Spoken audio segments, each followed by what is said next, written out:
नमस्कार, मैं चंदन कुमार और आप देख रहे हैं अंग महाजनपद का सबसे पुराना और भरोसेमंद न्यूज प्लेटफॉर्म अंगवानी। अभी जो 5 विधानसभा के चुनाव हुए, जिसमें से 4 विधानसभा के परिणाम आज सबके सामने हैं। इसको 2024 के फाइनल मैच के पहले सेमीफाइनल के मैच के रूप में देखा भी जा रहा था और पार्टियों ने जो भी, चाहे इंडिया विपक्ष का गठबंधन हो या सत्ताधारी एनडीए, दोनों इसको सेमीफाइनल मान के चल भी रहे थे और पूरी ताकत दोनों ने अब लगाई थी। जहां से एक तरफ बीजेपी ने अपने केंद्र के मंत्रियों को मैदान में उतारा था, तो वहीं विपक्ष भी जो है इसको चुनाव को पूरी ताकत के साथ लड़ रहा था। अब ऐसे में जबकि रिजल्ट सबके सामने है, जिसमें कि आपको दिख रहा है कि हर जगह जो है, राजस्थान हो गया, राजस्थान, मध्य प्रदेश, छत्तीसगढ़, हर जगह बीजेपी सत्ते में आ गई और अच्छी खासी संख्या के साथ अच्छी खासी जीत हासिल हुई है। इसमें जिस बात को लेके इंडिया ब्लॉक चल रहा था, कास्ट सेंसस, इसको एक मुद्दा बना रहा था, तो ये क्या कितना मुद्दा बना और इसका आगे क्या होगा, इस पर हम चर्चा करते हैं दिल्ली से जुड़े वरिष्ठ पत्रकार प्रेम प्रकाश जी से। प्रेम प्रकाश जी, स्वागत है आपका अंगवानी पर। प्रेम जी, ये आज रिजल्ट सबके सामने है। बीजेपी ने हर जगह जो है बहुत अच्छा प्रदर्शन किया है, चाहे मध्य प्रदेश हो, चाहे छत्तीसगढ़ हो, चाहे राजस्थान हो, हर जगह बीजेपी ने सफलता पाई है। हम ये जानना चाहेंगे, जो विपक्ष अपने कास्ट सेंसस को मुद्दे को लेकर आगे बढ़ रहा था, जाति जनगणना को लेकर, इस चुनाव परिणाम में इसका कुछ असर देखने को मिला और नहीं मिला, या मिला तो आगे फिर इसका क्या होगा, क्या लगता है आपको? ये मुद्दा कांग्रेस ने अपने मैनिफेस्टो में सभी राज्यों में शामिल किया था और उसने इस बात का वादा भी किया कि ना हम सिर्फ जनगणना कराएंगे, बल्कि इस आधार पे न्यायिक तरीके से हिस्सेदारी भी जातियों को देने की बात करेंगे। लेकिन कठिनाई यह हुई कि हर मुद्दे के पीछे एक सेंस होता है। अब जब इंडिया अलायंस के लिए इस मुद्दे को नीतीश कुमार ने क्वाइन किया, तो उसके साथ साथ उसने यह भी दिखलाने की कोशिश की कि एकजुट होकर जब हम इस मुद्दे के साथ चुनाव में उतरेंगे, तो ये मुद्दा कैसे भाजपा पे भारी पड़ेगा। अब आप मध्य प्रदेश के चुनाव को देखें, कांग्रेस ने जिस अल्फाज में, जिस शब्दावली में समाजवादी पार्टी को दरकिनार किया है, जिस एरोगेंस के साथ उसने यह कहा है कि वो अपने आप में पर्याप्त है और अपने बूते चुनाव लड़ने की बात की, यह इस मुद्दे को ठीक से आइकॉनिक तौर पे कांग्रेस को जोड़ नहीं पाया। दूसरी बात कि राहुल गांधी जिस तरह की राजनीति करते हैं और उसमें ये सोशल इंजीनियरिंग की राजनीति, ये एक अलग महारत की मांग करती है। कम से कम राहुल गांधी ने आज तक ना उस तरह की कोई राजनीति की है और ना इसका उनको अनुभव है। तो सिर्फ यह कह देने से कि जातीय जनगणना करेंगे या इस आधार पर हम आगे जातीय आरक्षण को संशोधित करने का प्रयास करेंगे, मुझे लगता है कि ये गलत हाथों में गलत तरीके से खेला गया एक मुद्दा था, जिसका जाहिर तौर पर उस तरह का कोई प्रभाव दिखलाई नहीं पड़ता है। तो ठीक है, जैसा कि आप कह रहे हैं कि अभी प्रभाव नहीं दिखलाई पड़ता, तो आगे क्या, आगे भी यह प्रभाव इसका नहीं रहेगा? मतलब ये मुद्दा क्या बेकार हो गया या क्या कहते हैं इस बारे? देखिए, ये बात भाजपा भी मानती है और इस देश की राजनीति से जुड़ा हुआ हर दल संगठन, इसके विश्लेषण और व्याख्या से जुड़े हुए लोग इस बात से इनकार नहीं कर सकते हैं कि जातीय यथार्थ भारत की एक सच्चाई है, सामाजिक गैर बराबरी एक सच्चाई रही है। यही कारण है कि एक गठबंधन की ही सरकार ने केंद्र के जब मंडल कमीशन के मुद्दे को लागू करने की बात कही, तो इस देश की राजनीति ने एक बड़ी करवट ले ली और बड़ा मुश्किल हुआ इसका मुकाबला करने का, और तब राम मंदिर आंदोलन को लेकर भाजपा को सामने आना पड़ा। जब बिहार ने भी कास्ट सेंसस को प्रकाशित करने और इस आधार पर आरक्षण बढ़ाने की मांग की, तो इवन प्रधानमंत्री से लेकर उनके नीचे की सारी टीम को, सारे नेताओं को कहीं ना कहीं डिफेंसिव होना पड़ा, क्योंकि उन्हें लगा कि इस आधार पे समाज का एक बड़ा तबका जो पिछड़ा है, समाज का एक बड़ा तबका जो जिसको अभी तक ठीक से हिस्सेदारी नहीं दी जा रही है, उसकी एकजुटता भारी पड़ सकती है और इस चुनाव में किसी को भी जीत की तरफ ले जा सकती है, किसी को भी हरा सकती है। तो अभी ये मुद्दा टेस्टेड नहीं है उस तरह से। आप इन 4 राज्यों के जो अभी नतीजे आए हैं, मिजोरम का भी अगर आ जाता है, तब भी आप ये नहीं कह सकते हैं कि ये मुद्दा ही फेल कर गया है। मतलब ये अभी टेस्ट के दौर में है ये मुद्दा अभी। ये जैसे कोई क्रिकेट का अच्छा शॉट हो और उसे जी। कोई खराब बल्लेबाज खेले, तो आप ये तो नहीं कहेंगे कवर ड्राइव हाँ बेकार शॉट है। हाँ अब हाँ। कवर ड्राइव जो सचिन खेलता है या जी। रोहित खेलता है, तो उसकी सुंदरता बढ़ हाँ जाती है। तो जातीय राजनीति की, और जिसको मंडलवादी राजनीति कहें, तो ये जी। मुद्दा जब बसपा के हाथ में होगी, ये मुद्दा जब बहुजन समाज पार्टी के पास होगा, राजद के पास होगा, जनता दल के पास होगा, जिनकी आंतरिक संरचना इस तरह की है, जो इसके आधार पर जिन पार्टियों का संगठन हुआ है, अब वो इस मुद्दे को जब लेकर जाएंगे और जब जनता के बीच में जाएंगे और ये जातीय ध्रुवीकरण की बात करेंगे, तब ये मुद्दा धराशायी हो जाए, तब हमको फिर से बैठ के बात करनी पड़ेगी कि इसका मतलब भारतीय राजनीति का पूरा चरित्र बदल चुका है। मतलब आप ये कह रहे हैं कि ये बॉल तो अच्छी आ रही थी लेकिन इसको प्लेयर ठीक नहीं मिला। बिल्कुल। इसको अगर प्लेयर। आप राजस्थान में देखें, जी। वहाँ कास्ट कॉम्बिनेशन है, बल्कि कुछ पार्टियां चुनाव हम्म। भी इस बार लड़ी है, उनको कुछ सीटें हम्म। भी आई है, ट्राइबल पार्टी है और एक दो और पार्टी, बेनीवाल की पार्टी। लेकिन अशोक गहलोत की पार्टी, कांग्रेस, उन्होंने इस कॉम्बिनेशन के साथ जाने में उनकी कुछ दौर में बातचीत भी हुई कि समझौता कर लें नहीं कर लें, लेकिन वो उस लाइन पे चले ही नहीं और वो आ गए फ्री वेज और वेलफेयर और बाकी चीजों पे। उन्हें लगा कि इस आधार पे हम चुनाव निकाल लेंगे। तो यानी ये आप। मुद्दा तो आपने औपचारिक तौर पर शामिल किया, लेकिन इस मुद्दे को लेकर जिस तरह से जनता के बीच में जाना चाहिए और जो बातें कन्वे होनी चाहिए, राजनीति कहीं ना कहीं संवाद का भी विषय है कि आपके जी। नेता क्या बात करते हैं, जनता को किन मुद्दों से जोड़ते हैं, कनेक्ट करते हैं। जो स्थिति अभी भी बिहार में है, वो या इवन उत्तर प्रदेश में भी हम मान सकते हैं, वो इन 4 राज्यों में नहीं दिखलाई पड़ रहा था।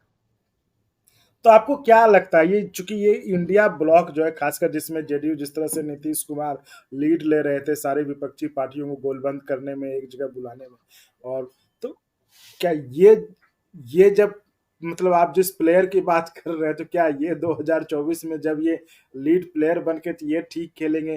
क्योंकि अभी एक चीज जो आपकी बात से थोड़ा सहमति भी रखता हूँ कि हाँ, अभी जिस तरह से जिस पार्टियों ने कास्ट सेंसस को लेके चैंपियन मतलब जिन उनको किया, वो पार्टी अभी इन चुनावों में उनको कभी इंडिया ब्लॉक एक तरह तो कभी एक साथ तो नजर आई नहीं। कांग्रेस शायद अपने ओवर कॉन्फिडेंस में थी कि अपने, तो उन्होंने किसी को, जिसका परिणाम हुआ कि आप अभी बता भी रहे थे कि समाजवादी पार्टी एमपी में अलग होकर लड़ी और कांग्रेस के खिलाफ प्रचार किया। तो ये मुद्दा तो मतलब आपके हिसाब से बेहतर था, बढ़िया था, लेकिन इसको प्लेयर अच्छा नहीं मिला। तो आपको क्या लगता है ये नीतीश कुमार जो 2024 के लिए जो सारी मतलब जो आजमाइश है कि विपक्ष को एक करके, तो नीतीश कुमार फिर से इसको मतलब इस कास्ट सेंसस के मुद्दे को लेकर आगे ठीक से खेल पाएंगे? नहीं, ये इंडिया गठबंधन की जिस तरह से शुरुआत हुई और उसकी ठीक ठाक भूमिका भी रख दी गई, जी। ये एल्गोरिदम भी सामने रख दिया गया कि 1-to-1 अगर हम करते हैं तो भाजपा को एक बड़ी चुनौती दे सकते हैं। लेकिन इन्हीं 5 राज्यों के चुनाव के कारण कांग्रेस ने लगातार इस मांग को, जो इंडिया गठबंधन के अंदर से ही मांग आ रही थी, कि आप अब सीटों के बंटवारे की तरफ जाएं, पूरा ना सही लेकिन फेज बाय फेज कुछ सीटों को हम तय कर दें, ताकि हमारे लोग, हमारे संगठन सामूहिक तौर पे इस बात की तैयारी कर सकें कि हम 24 के चुनाव को ज्यादा गंभीरता और मजबूती से लड़ें। कांग्रेस को यह लग रहा था कि इन राज्यों के चुनाव के बाद वो एक जी। गेन पोजीशन में होगी और तब जब इंडिया गठबंधन में सीटों के बंटवारे की बात आएगी तो वो ज्यादा सीटों पे मोल तोल कर पाएगी, एक ज्यादा बड़ा हिस्सा अपने पास रख शेयर ले पाएगी, पाएगी। शेयर तो ले इसका पाएगी। मतलब, लेकिन इसका मतलब है कांग्रेस, कांग्रेस। जी। जी जी बोलिए, आप पूरा कर लें। लेकिन कांग्रेस का यह गणित या बल्कि उसका यह लालच इसका खामियाजा अब इंडिया गठबंधन को भी झेलना पड़ेगा, क्योंकि अब समय बहुत ज्यादा नहीं है। तो इसको ऐसे भी देख सकते हैं क्या, जिस तरह से कांग्रेस, आपने जो कहा कि सही कहा कि कांग्रेस इस फिराक में थी कि हम जो है बार्गेनिंग पावर उनकी बढ़ जाएगी, तो इसी तरह से अब जो है जब चुनाव के परिणाम आए तो क्या अन्य दल जैसे नीतीश कुमार जी वगैरह भी उसके बाद दिख रहे थे एक तरह से शांत थे, तो क्या अब इस ब्लॉक का, इंडिया ब्लॉक में ये लोग भी तो होंगे कि अब इनकी बार्गेनिंग पावर बढ़ जाएगी, जैसे यूपी में अखिलेश यादव है, वो जैसे सीट को लेके खींचतानी चल रही, तो ये इस जी। बात से इनकार नहीं किया जा सकता है कि जिस तरह से कांग्रेस इन राज्यों में चुनाव में उतरी और विपक्ष के साथ किसी तरह भी समन्वय को उसने एक तरह से धता बता दिया, और अब जब वो लोगों को एक साथ आने की बात करेगी, अब वो जब पार्टियों के बीच में बैठेगी, उनके नेताओं के साथ बातचीत करेगी, तो उसे उन्हें कई सवालों के जवाब देने पड़ेंगे। राहुल गांधी को, खड़गे को कई सवालों के जवाब देने पड़ेंगे कि अभी इतना बड़ा मौका, जबकि हम ये भी दिखला सकते थे कि अगर ये सेमीफाइनल है तो ये इंडिया की गठबंधन की तरफ से भी सेमीफाइनल है कि हम आपको इतनी चोट पहुंचा सकते हैं, हम आपको इतना नुकसान पहुंचा सकते हैं, तो आपने वह मौका भी कहीं ना कहीं गंवाया है। जी। तो अब क्या ये लोग, आपको क्या लगता है अब आगे क्या होगा, ये लोग और बार्गेन करेंगे उस पोजीशन में लेने के लिए? क्या इंडिया ब्लॉक का भविष्य क्या लगता है आपको? इंडिया ब्लॉक का भविष्य दो कारणों पे अब डिपेंड करेगा।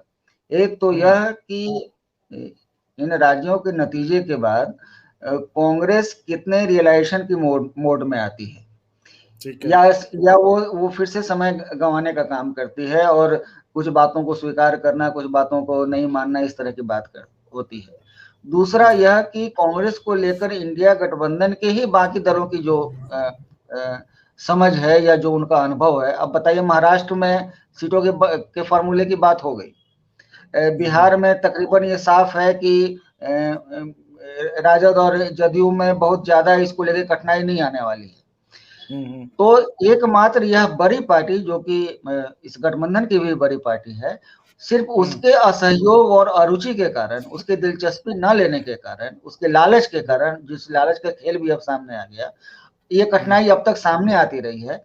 तो अब वो कितना कंप्रोमाइज मोड में आती है, बाकी दल और संगठन उस पर अब कितना यकीन करते हैं, क्योंकि मुझे तो लगता है कि कई अप्रिय दृश्य भी इंडिया गठबंधन की तरफ से देखने को मिले, इनके नेताओं की तरफ से, जो कांग्रेस के नेतृत्व को लेके बिल्कुल उन शब्दावलियों में बात हो सकती है जिसकी शायद वो आदि न रहे हो। तो इसको आप कैसे देखते प्रेम प्रकाश जी? क्या आपको लगता है अगर इंडिया ब्लॉक एक होकर चुनाव लड़ा होता तो क्या परिणाम कुछ अलग होते आज? इस फार्मूले में, इस एल्गोरिदम में कहीं कोई कठिनाई नहीं है कि 1-to-1 फाइट में मोदी को न सिर्फ हराया जा सकता है, बल्कि एक बहुत गंभीर चुनौती दी जा सकती है। अब वो जब प्रशांत किशोर इस बात को कहते हैं कि आप पूरे 10 साल के दौर को देखें तो साउथ इंडिया अभी भी इनसे छूटा हुआ है, तो बंगाल से लेके केरल तक एक लकीर खींचें आप, तो उधर आपको कहीं बीजेपी नजर नहीं आती है। इधर बड़े चंक हैं, बिहार है, यूपी है, बंगाल है, मध्य प्रदेश है, छत्तीसगढ़, उत्तरांचल है, राजस्थान है, हरियाणा है। यहाँ उनको वो खुद भी मजबूत हैं, लेकिन मजबूती से अगर लड़ा जाए तो उन्हें चुनौती दी भी जा सकती है। ये देवीलाल की धरती है, मुलायम सिंह की धरती है, ये लालू यादव की धरती है, ये डॉक्टर लोहिया की धरती है। यहाँ जातीय अखाड़े सजते रहे हैं, और ये मायावती और काशीराम की धरती रही है। तो यहाँ सोशल इंजीनियरिंग के आधार पर चुनाव के खेल को दाएं से बाएं किया जा सकता है, उसके पेंडुलम को पूरा बदला जा सकता है। लेकिन अब समय बहुत बीत चुका है, तो एक बेहतर और मजबूत मुद्दा, एक बहुत कसा हुआ मुद्दा भी हो सके खारिज हो जाए और इसका फायदा भाजपा उठा ले जाए। तो इसका मतलब इस फिर मैंने वही बात कहा कि अगर ये सेमीफाइनल था तो ये इस मुद्दे का भी सेमीफाइनल था, तो आपने बिल्कुल फुल टॉस दिया इस पे, आपने इस मुद्दे को हाथ में तो रखा, लेकिन बल्लेबाज को बिल्कुल फुल टॉस दिया इस मुद्दे पे। तो अब बहुत कम समय में आप इस पे कितना वर्क कर पाएंगे, कांग्रेस के इस गलती को इंडिया के अंदर के संगठन और पार्टियां किस तरह से ले पाएंगी, ये बड़ा मुश्किल है। और लेकिन चूंकि 24 का जो चुनाव होगा उसमें सपा भी लड़ेगी, उसको राजद भी लड़ेगा, उसको जदयू भी लड़ेगा, तो इनके लिए तो ये मुद्दा अभी भी है और इस मुद्दे पे ये ठीक ठाक स्कोर भी कर सकते हैं। तो ये थी हमारी खास बातचीत दिल्ली के वरिष्ठ पत्रकार प्रेम प्रकाश जी के साथ कि कास्ट सेंसस, आज जो चुनाव के परिणाम आए उन सब के बीच कास्ट सेंसस का जो मुद्दा था जिसको कांग्रेस ने जोर शोर से उठाया था उस चुनाव में, उसका भविष्य अब क्या टिका है इस चुनाव परिणाम का आगे। तो प्रेम प्रकाश जी ने जो एक तरह से जो पॉइंट रखने वाली बात उन्होंने की कि मुद्दा तो अच्छा था लेकिन प्लेयर इसको अच्छा नहीं मिला। 2024 में प्लेयर अच्छा मिले तो कुछ इससे हो सकता है। धन्यवाद प्रेम जी। और अगर आपको अच्छा लगा तो एक बार और आपको मैं कहना चाहूंगा कि आप इसको प्लीज सब्सक्राइब और शेयर करते रहें ताकि हमारा भी मनोबल और सपोर्ट बना रहे।